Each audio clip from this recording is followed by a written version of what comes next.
Ora abbiamo in linea via Zoom sull'internet Edoardo Crismani, che è un regista, produce film, scrive canzoni e quindi prima di tutto, first of all, thank you, Edoardo, thanks and welcome to Radio Italia Uno Adelaide.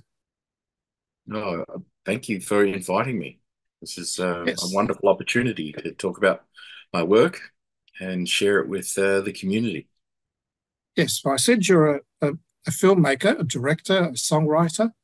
Your your website says you're a proud Wiradjuri man. Yeah, so Can I we're explain about Wiradjuri? yeah. Okay, so in terms of the Aboriginal country is Wiradjuri, which is a large part of New South Wales. Um, so you've got Dubbo, Bathurst, Cundablin. Let's see, I'm just looking here. Orange, Bathurst, Wagga Wagga, Albury, and Griffith. So there's a big chunk within the New South Wales around the borders, and it actually dabbles into Victoria a little bit. So that's the country of our heritage, our family, and so on. If you had a chance, you might have seen The Panther Within, which is my family documentary that I directed and appeared in with my mum as we went across country uncovering our heritage. And then we ended up in Shepparton with two of the ladies who are Wiradjuri, both Murray, because my grandpa's name was Joe Murray, and he was called the Black Panther in the Ring, hence the film is called The Panther Within. Anyway, Auntie June and Auntie Margaret embraced us as part of the family, the Wiradjuri family, and that's how we've got our connection to the Wiradjuri land, the Wiradjuri nation. So, yeah, since then, that documentary's been on for 5 years on SBS, and then the license was renewed last year for another year, where it went streaming for the first time on SBS On Demand. And as well as another year on NITV. And that run just finished 2 weeks ago. Yes. So you've explained that you have an Aboriginal ancestry through your mother, and And you've now the Italian ancestry. yes. So because I know you have a son, and his name is Matteo. So Yeah, so on my father's side, so that Wiradjuri heritage on my mum's side. So on my father's side, it's Italian, and he's from way up north in a place called Istria, which I okay, think used to be part of Italy, but after World War II, they swapped the borders, and it became part of, at the time, Yugoslavia, but now it's called Slovenia, I believe. And as you said, there's a lot of Crismanis around the Trieste area, so it's a common name. There's also, when I was in America, there was a cafe in San Francisco um, called, I think it's called the Corner Brown Cafe, and it's run by Crismani. So I called him, and he said, "Nah, Crismani's like Smith and Jones. It's such a common name in that turf." Anyway, that was me linking up. So there's a little bit of okay. truth. So yes, the current Pagina Bianca in Italy showed quite a few Crismani around Trieste, and so that's that area. And Istria is where I guess your father came from. Yeah. Is it your father who immigrated to Australia? So yeah. So after World War II, it's like Dad's story is that he was in World War II, and they were taken prisoner by the Germans and ended up in Poland in a prisoner of war camp. And it wasn't until the end of the war that the Russians came through, and they were going to. But Dad was very good at speaking a lot of different languages, so he had a smattering of Yugoslav, Italian, etc. And when the guys come, they were going to shoot them all down as prisoners from that camp. But Dad came out and said "Здравствуйте, товарищ," which means "hello, friend," and they started talking in Russian.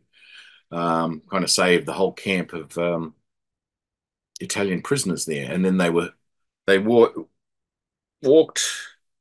with the horses all the way from Poland down to back to train, and then went back to Italy. And then from there was another friend of his, and they were deciding to immigrate out of Italy as refugees because they could no longer go back to Istria.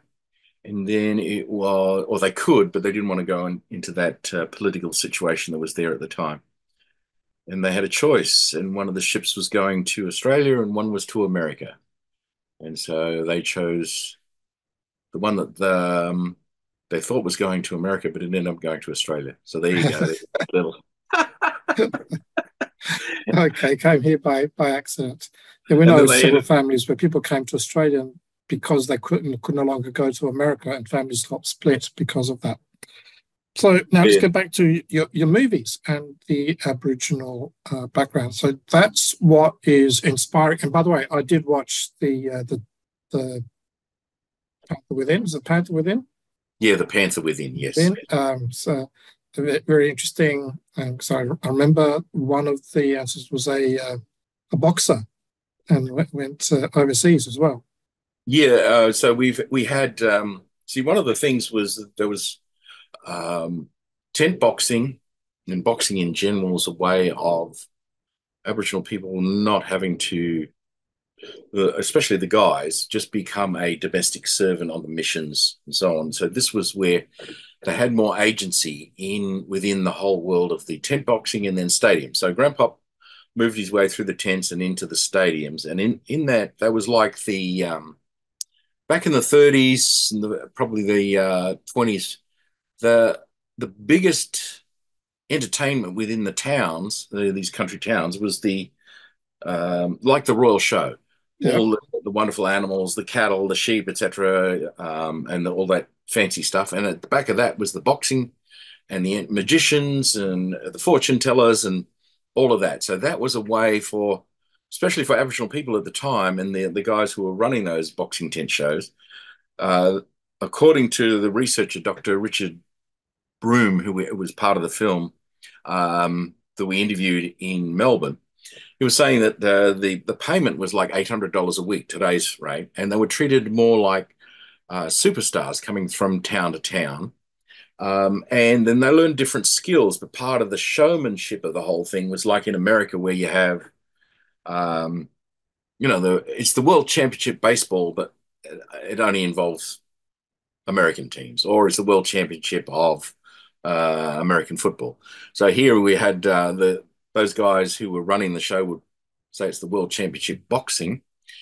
But part of the theatre of it was some of the Aboriginal fellows would take on different personas. They became Spanish guys, or they became New Zealand, or they became New Guinea, any of the different cultures, so that it could be represented as this is a international battle. So all the punters would roll up in the country towns, and they're seeing something very unique. Anyway, this is part of the theatre and the skills and stuff that my grandpa learned from that. I think helped him because later on he was the headliner in boxing. And in the film, you see a scene where me and Mum are looking at this 1932, 1933 newspaper where he's the headliner, but he comes on first and does a song and dance. So he learned tap dancing, playing ukulele, piano, various stuff. And he'd do a bit of a show. Then the first boxing. Then the next boxing, he'd come on and do a little bit. Then he'd box for 10 rounds. He won that. And then he did the big song and dance. So it was very much a theatrical enterprise as well as the boxing. So that's my grandpa, Joe Murray. So the Panther Within, and that was me unraveling that within the film. your filmmaking is strongly based on your Aboriginality. And in fact, I've noticed you've just had a film very recently in the Denver Indie Film Festival. So Yeah, so tell us one of about that. okay, so that film's called Black Time, White Time, and this is a short film that I directed. It was part of the South Australian Initiative, and it features uh, a young First Nations teen who relocates to live with her deaf auntie, who uses Auslan, so she must learn Auslan and deal with. And then she runs into a technophobic, reclusive watchmaker. And so both of them, in a sense, are lost souls on a journey. And this film is about how these two lost souls, black time, white time, the watchmaker's a white fella, and she's black with her deaf auntie, and how these two opposites come together and there's a healing. And that film was in the Sydney Film Festival, or the South by Southwest Sydney Film Festival, the Adelaide Film Festival.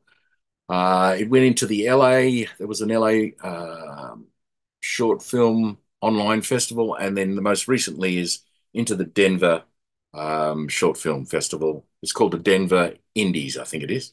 Yes, yes. And now it'll be screened if you've missed it. If any of the listeners have missed it, where is it screening again?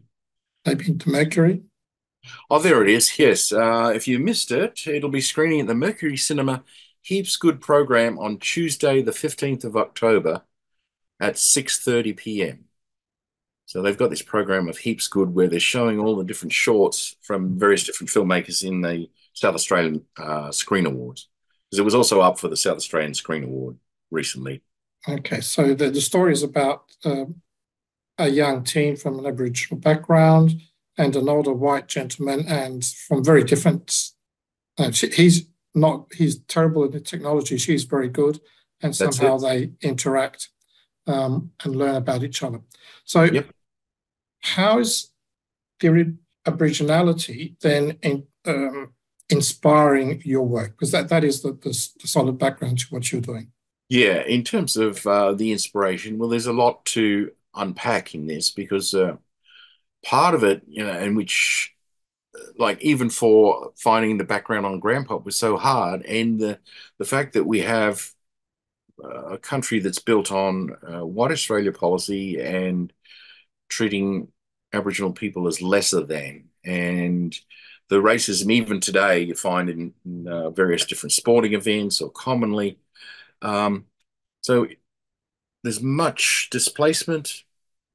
There's not like in terms of people having privilege of wealth that's accumulated. So many, many years ago, when the land was cleared out of Aboriginal people, the people who take that, they have their fortunes and it continues on through their generations.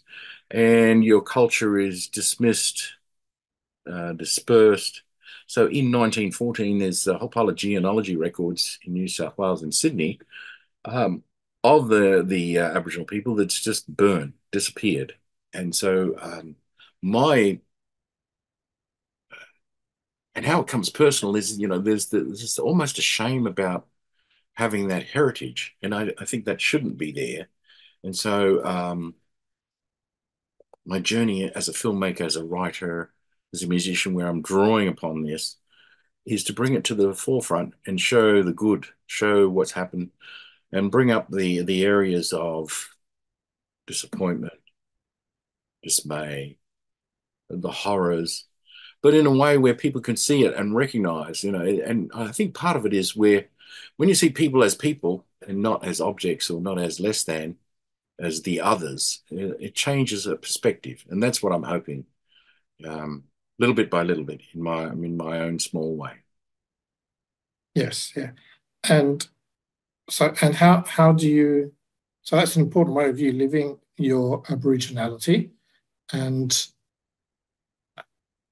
interesting, I have a regular guest on my radio program who is Italian Aboriginal, similar to you, mother Aboriginal, the father Italian, come here from Italy.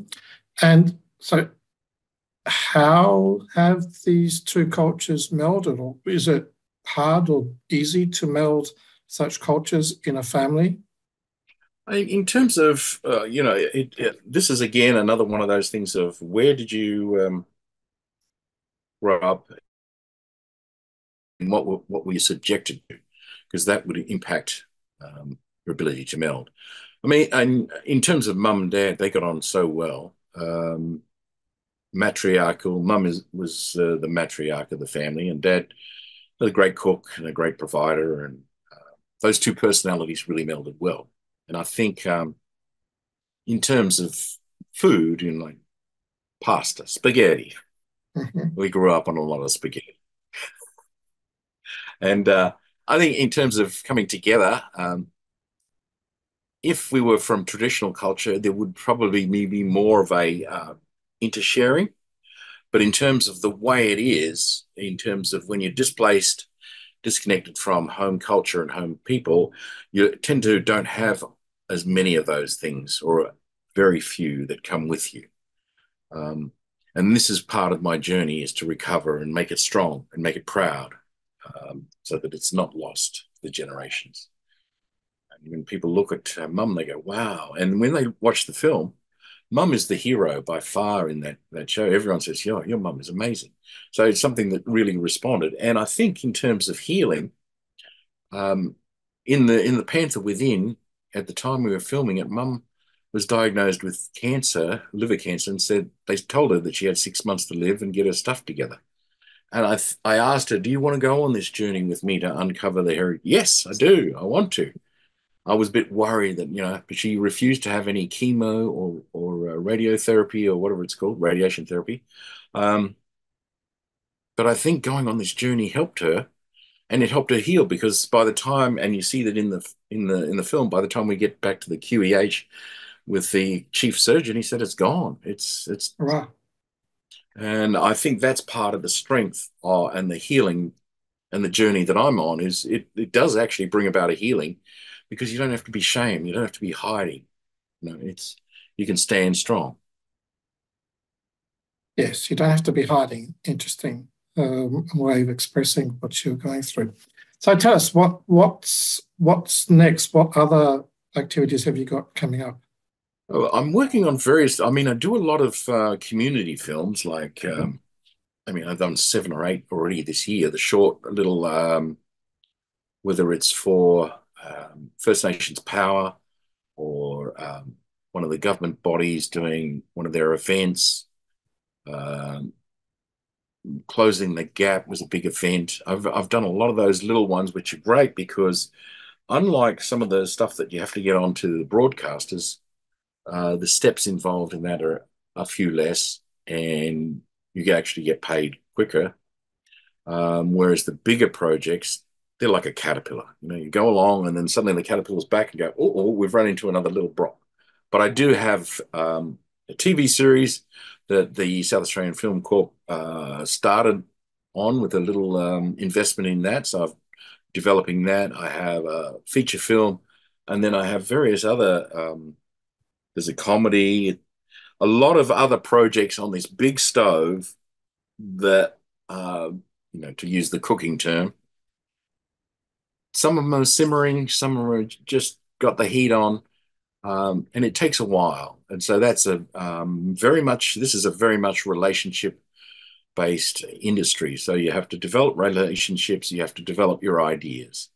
And one of the ideas I've shared a song with you, and I'll just share a bit more of the context of that. Yes, well, tell us about this song that we'll play when the interview finishes. Okay, so I've been working on my songs for the soundtrack for a feature film I'm developing, and it's the song's called "Tumbly Kind of Way," and I just recorded it on my phone with acoustic guitar and vocals, similar to the way that if you saw The Panther Within, that's how I've done it. And same with Black Time, White Time, is my acoustic guitar and vocals were the soundtrack for that film. So this feature is about a number of First Nation people leading up to a fictional NAIDOC ball. And one of the characters who does this song is in a band that will eventually get to play the fictional ball. But he does not have his heart in the band's music and plays along, and the band spirals. It's only at the end where he reaches deep inside and he comes up with a winning song, Tumbly Kind of Way. That is just one of the many parts of the feature. The film I have been working on, I've called this Black Poppies, as in tall poppies, but black poppies. It is featuring many ages, sexes, orientations, etc. The genre is called a hyperlink feature. So there's lots of mini stories along the way. The most famous of this type of film are Love Actually and Pulp Fiction. So there's a lot of little stories that you may be familiar. Only this one's a bit more like, there was a 90s movie, which was also called a hyperlink film, called Nashville, which lots of songs leading up to a big event. So that's the one that, I just wanted to take you inside of me as a creative and the processes that I go through as an Aboriginal man, as an Italian man from heritage of both sides, And I know that we all love songs, particularly in Italy. Yep, yep. And so that's what I'm going to leave you with. Cool. Well, thank you very much, Edoardo Crismani, for having come on to Radio Italia Uno Adelaide. And so now we'll be playing this song. Been a long time since I opened up my heart. Been hit with a bad time. Times I couldn't make sense of anything at all. But one night I met you and we vibed in a tumbling kind of way.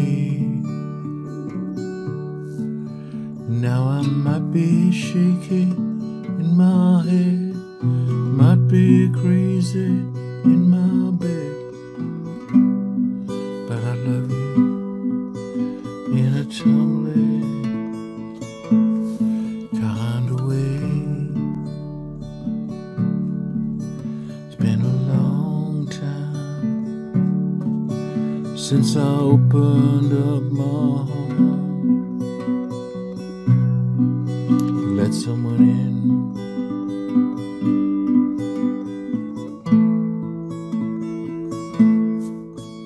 But one night I met you and we vibed in a tumbling kind of way. And now I might be shaky in my head, I might be crazy in my bed, but I love you, I love you in a tumbling kind of way. I might be shaky in my head, I might be, but I love you in a tumbling, tumbling, in a tumbling,